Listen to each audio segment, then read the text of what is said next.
पर रहते हैं। नाम क्या है? शिव शंकर तुझको कहते हैं। काम क्या है? बोले हम तुमको वरदान देने आए हैं, वरदान मांग लो। और जो ही वरदान का नाम सुना तो बूढ़ा उठ करके पहले आ गया। बूढ़ा भी आ गया, लड़का भी आ गया। अब तीनों में महाभारत होने लगी। बूढ़े ने कहा बाबा हमारी पत्नी बहुत दुष्ट है, इसको वरदान मत देना, हमको दे दो। लड़के ने कहा ये दोनों बूढ़ा बुढ़ी दोनों दुष्ट हैं, अच्छे हम हैं, हमको पहले वरदान दे दो। अब तीनों में महाभारत ये मची, वरदान कौन मांगे? कौन पहले वरदान मांगे? शंकर जी ने कहा चिंता मत करो भाई, सबको मिलेगा। लेकिन पहले माता जी ने दरवाजा खोला है तो माता जी तुम बताओ तुमको क्या चाहिए? माता जी बड़ी बुद्धिमान।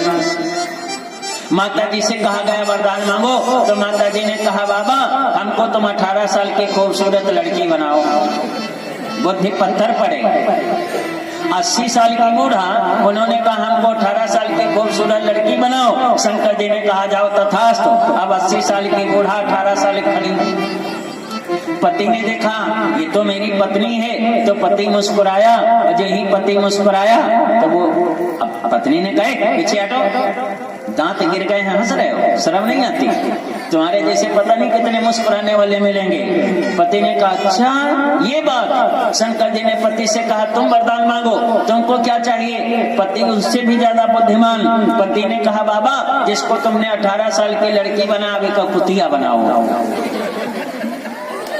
कुतिया बनाओ।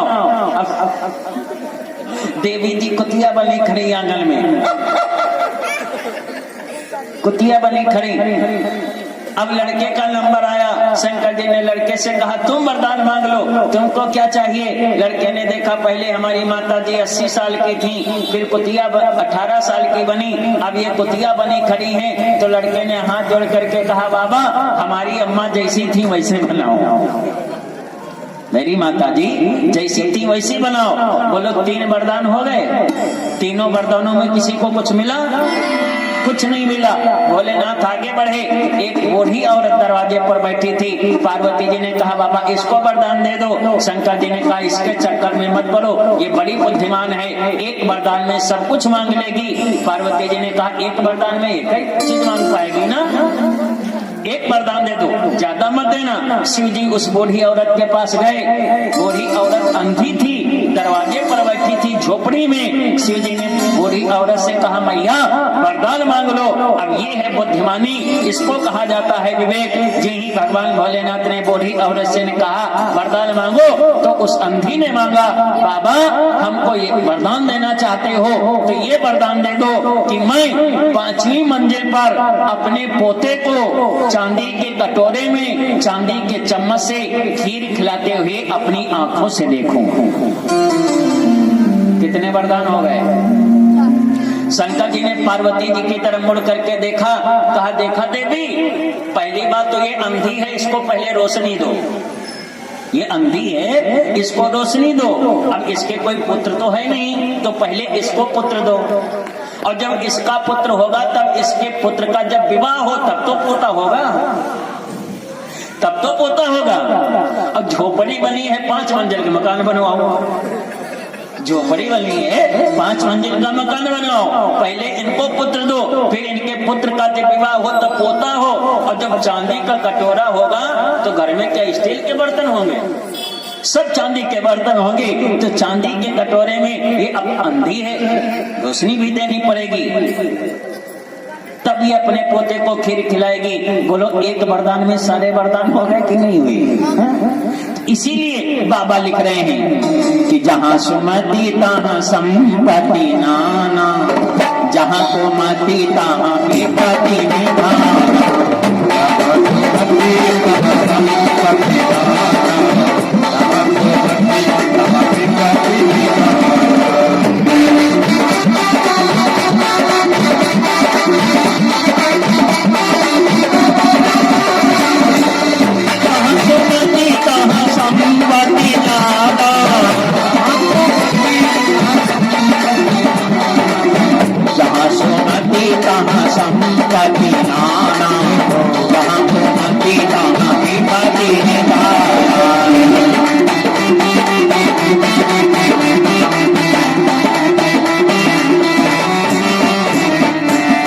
इसीलिए मेरे भाई हमेशा घर में सुमति बना करके रखना, सुमति बना करके रखना।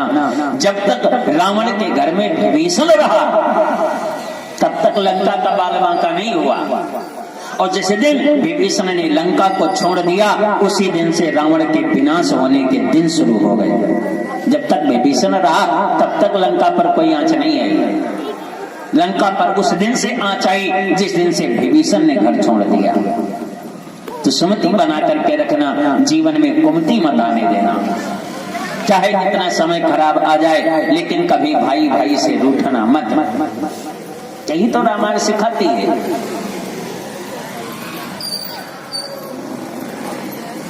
महाराज भगवान ने मनु की परीक्षा ली शत्रुपा की। मैया तू वरदान मांग, तुझको क्या चाहिए? तो शत्रुपा ने वरदान मांगा कि जो वरदान चतुर को मांगा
हमारे पति ने वरदान मांगा है, हमको वही चाहिए।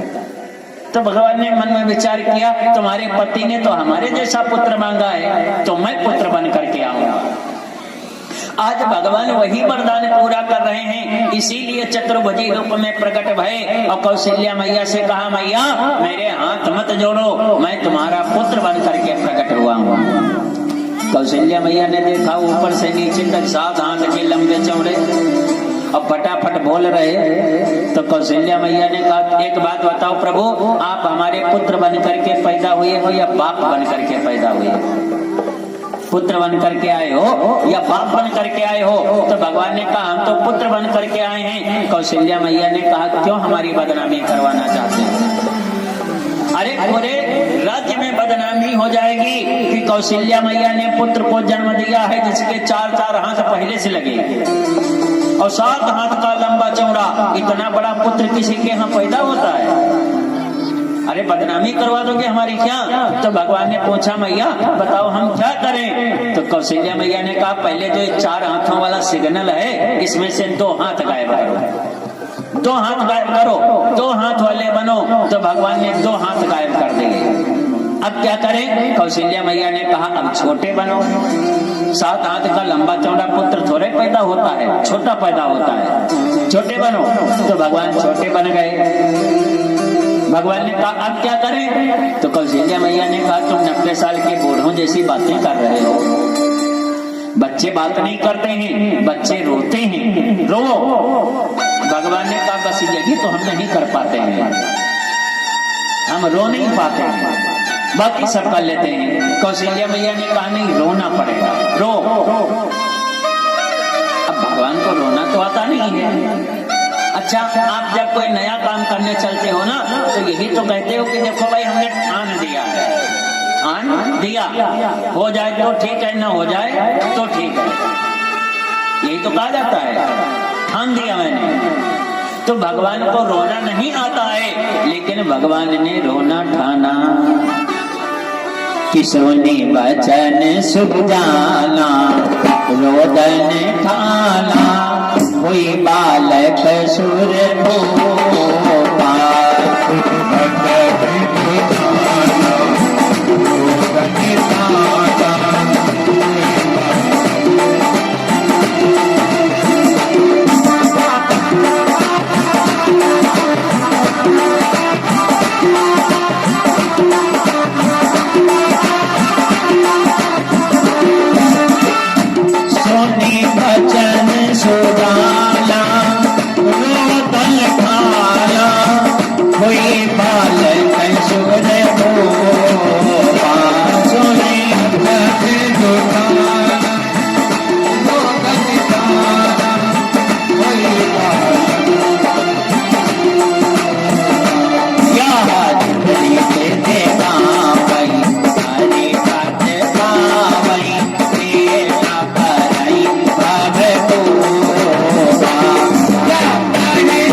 शुरू किया। झांकी तैयार है? क्या समय हुआ? जो ही भगवान ने रोना प्रारंभ किया, ले आओ, जो ही भगवान ने रोना प्रारंभ किया। अब उधर ना देखो, हमारी तरफ देखो, क्योंकि स्टेशन मास्टर हम हैं। जब तक यहाँ से झंडी नहीं जाएगी झांकी नहीं आएगी, ऐसे बैठे रहोगे। हमारी तरफ देखिए आप लोग। बोल राजा रामचंद्र भगवान की। जो ही भगवान ने रोना प्रारंभ किया तो बाबा लिख रहे हैं रामचरितमानस में, किसने से सुरदान परम प्रिय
परम प्रिय बानी। जो ही भगवान ने रोना प्रारंभ किया तो सुनी बचन सुजाना रोदन आना, रोना प्रारंभ कर दिया। और जो ही रोना प्रारंभ किया तो सारे अवध मंडल में, नगर में, राज्य में एक हर्ष की लहर दौड़ गई, क्योंकि सभी को तो इंतजार है राम जी का। सारे राज्य में, महलों में हर्ष की लहर दौड़ गई। एक दासी महाराज दशरथ जी के पास दौड़ करके आई, महाराज की जय हो। दशरथ जी ने पूछा क्या सूचना लाई हो? दासी ने कहा राजन ऐसे सूचना नहीं मिलेगी, कुछ चाहिए। क्या चाहिए? भले कुछ नहीं, चावल तो लाओ, बड़ी खुशी की बात है। दशरथ जी ने कहा दासी तू बोल तो हुआ क्या है? तो दासी ने कहा महाराज कौशल्या जी ने एक पुत्र को जन्म दिया है। और जो ही दशरथ जी ने सुना कौशल्या ने पुत्र को जन्म दिया है तो अपने हाथ गले से मणियों की माला निकाल करके दासी को प्रदान कर दी। तब तक दूसरी दासी दौड़ करके आ गई, महाराज की जय हो, तुम क्या सूचना लाई हो? महाराज कैकेयी ने भी एक पुत्र को जन्म दिया है। तीसरी दासी दौड़ करके आई, महाराज की जय हो, तुम क्या सूचना लाई हो? महाराज सुमित्रा ने 2 पुत्रों को जन्म दिया है। और जो ही सुना तो महाराज दशरथ जी प्रसन्न हो गए, हर्ष से नृत्य करने लगे, आंखों में अश्रुपात होने लगा और हाथ जोड़ करके भगवान को धन्यवाद देने लगे। आइए, अगर ठाकुर जी ने आपको कुछ दिया है तो इस लाइन को हमारे साथ में जरूर गुनगुनाओ। अगर नहीं दिया है तो बिल्कुल मत बोलना, अगर दिया है तो जरूर बोलो। सभी लोग बड़ी मस्ती के साथ में कि मुझे मेरे मालिक बहुत कुछ दिया है, मुझे मेरे मालिक बहुत कुछ दिया है। तेरा शुक्रिया है, तेरा शुक्रिया है।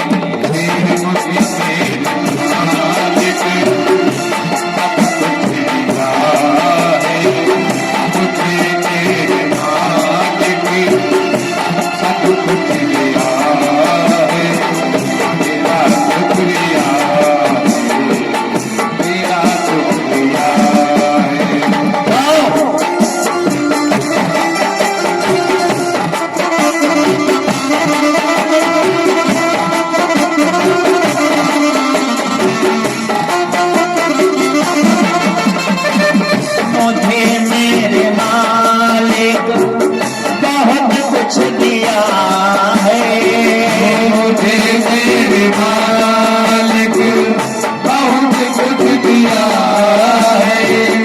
तेरा शुक्रिया है, तेरा शुक्रिया है। मुझे मेरे मालिक बहुत कुछ दिया है, तेरा शुक्रिया है, तेरा शुक्रिया है। तेरा दिया ही मैंने खाया पिया है, तेरा दिया ही हमने खाया पिया है। तेरा शुक्रिया है, तेरा शुक्रिया है।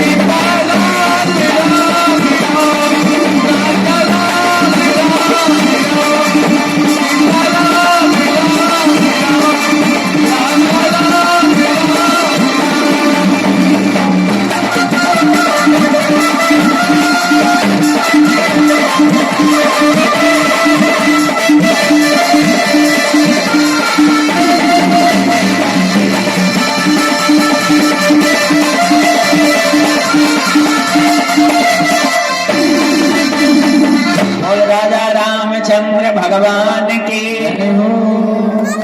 जो ही महाराज दशरथ जी ने चार चार पुत्रों के नाम सुने तो दशरथ जी ने दासियों से कहा, दासियों हमारे घर में पुत्र नहीं हो सकता है। दासियों ने कहा, नहीं राजन, पुत्र ही पैदा हुए हैं। दशरथ जी ने कहा, हम नहीं मान सकते। तो दासी ने कहा, राजन मैं अपने आंखों से मैं देख करके आ रही हूँ, 4 पुत्र हुए हैं। दशरथ जी ने कहा, बिल्कुल झूठ, पुत्र नहीं है। तो दासियों ने कहा, फिर कौन है? तो दशरथ जी बोले, हमारे घर में पुत्र तो हो ही नहीं सकता है, तो हुआ कौन? तो दशरथ जी कहते हैं, सुनो कि जाकर नाम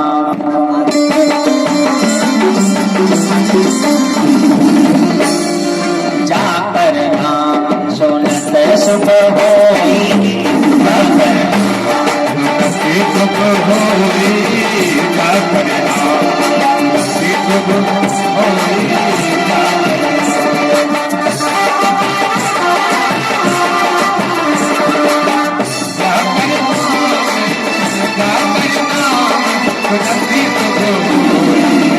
मोरे गृह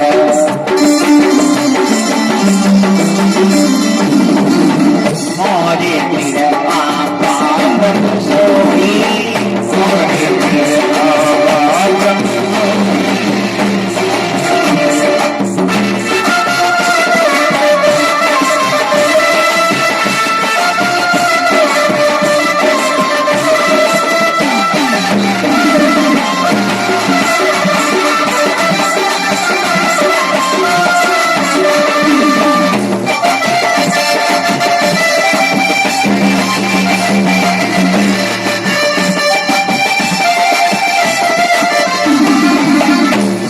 जाकर नाम सुनत शुभ होई, तो मोरे गृह आवा प्रभु सोई।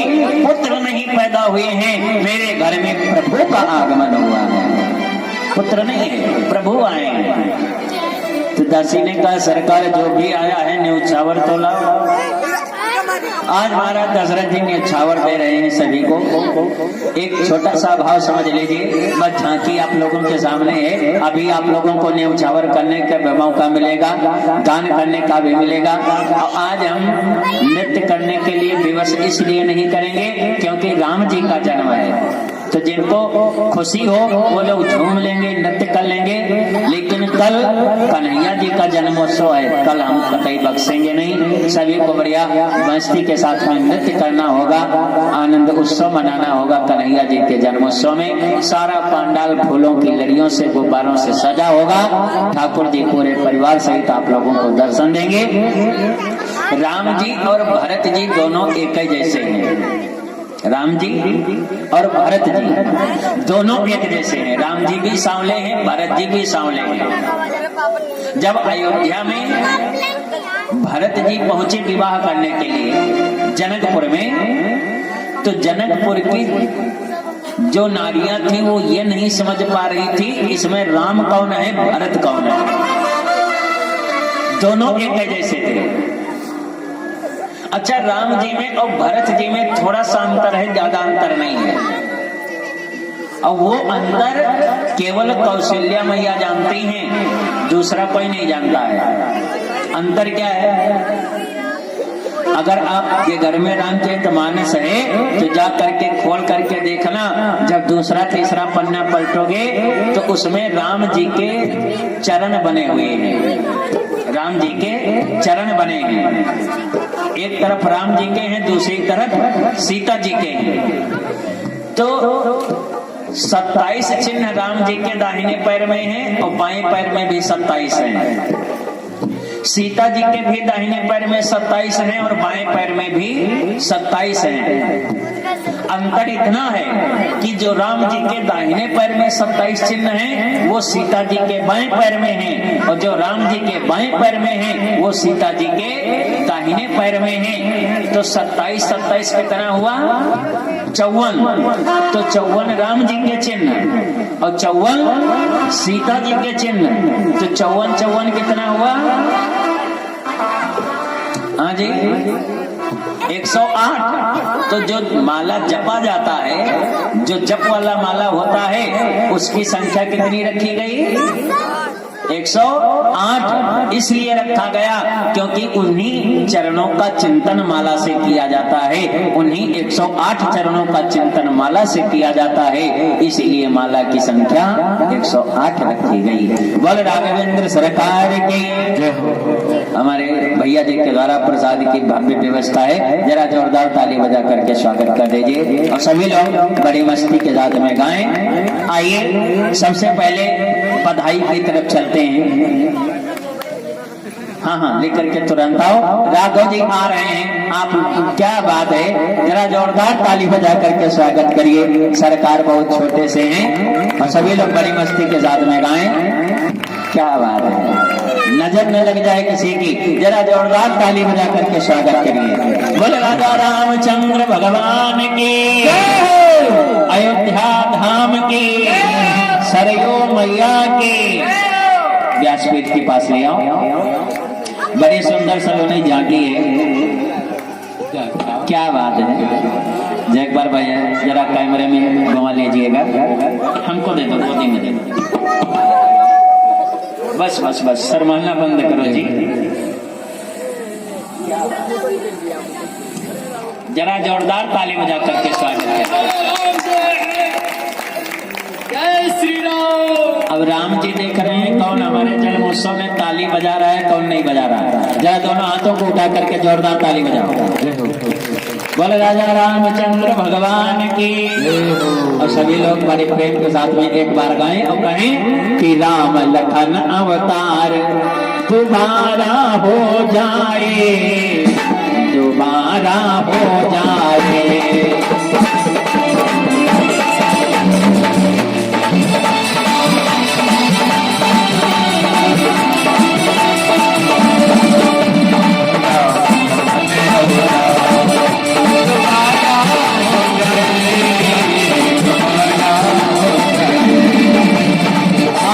दोबारा हो जाए।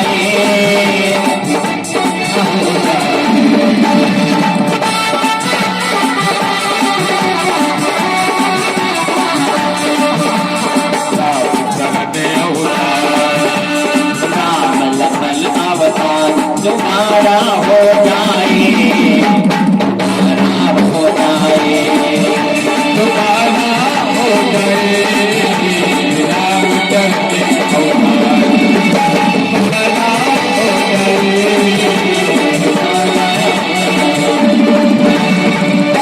दोबारा हो जाए।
आंखें फाड़ करके मत देखो, नहीं तो नजर लग जाएगी। और उस माँ के लिए जरा जोरदार ताली बजा करके स्वागत करिए जिस माँ का बच्चा है। बड़ी भाग्यशाली माँ है कि उसका भैया आज भगवान का विग्रह बन करके व्यासपीठ पर आया है। ये अच्छा अच्छा, हाँ कभी कभी बिटिया भी बन जाती है, इसीलिए हमने पूछ लिया। जिस माँ का भी बच्चा है उस माँ को बहुत बहुत आशीर्वाद है, बच्चे को भी आशीर्वाद है, भगवान का विग्रह बन करके व्यासपीठ पर उपस्थित हुआ है। आओ न्यौछावर और बधाई की परंपरा को प्रारंभ करते हैं। अब ठाकुर जी किसकी गोदी में जाएंगे? पहले जाओगे कहीं? हाँ, अब ठाकुर जी कह रहे हैं हम जाएंगे किसी के पास, देखते हैं भाई किसके पास जाते हैं। आ जाओ जरा सभी लोग बड़ी मस्ती के साथ में। भैया एक बार कैमरा घुमाओ और सभी लोग व्यासपीठ पर आकर के न्यौछावर करेंगे। अब प्रथम न्यौछावर हमारी कमेटी के कार्यकर्ताओं के द्वारा होगी, इसके बाद सभी लोग करेंगे, फिर बड़ी मस्ती के साथ में झूमेंगे। अरे जन्मे हैं आवध रमैया, आवध में बाजे